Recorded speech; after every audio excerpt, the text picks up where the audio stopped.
coalition of 22 civil society groups have jointly raised alarm over the worsening security crisis in Nigeria's Middle Belt region.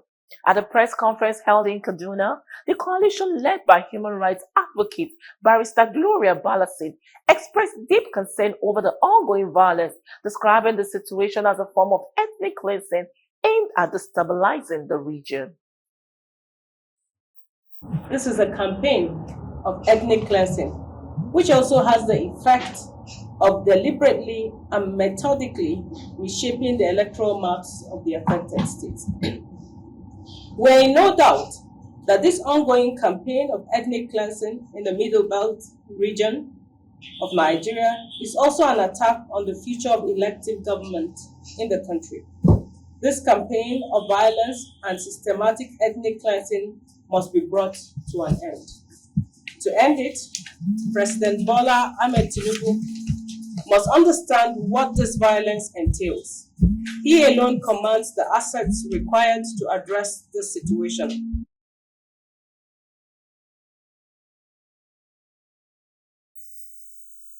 The group called on the federal government to take immediate and decisive action to address the crisis. They also advocated for a review of the nation's Firearms Act, urging the government to consider legalizing civil ownership of firearms for self-defense in affected communities.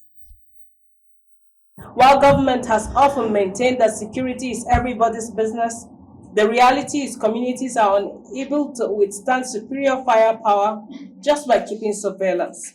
Consequently, the Firearms Act should serve as a shield for vulnerable communities rather than a weapon against them. Current interpretations that prevent threatened communities from defending themselves while attackers operate with impunity must be urgently addressed through appropriate legislative reforms, executive orders, and legal sanctions.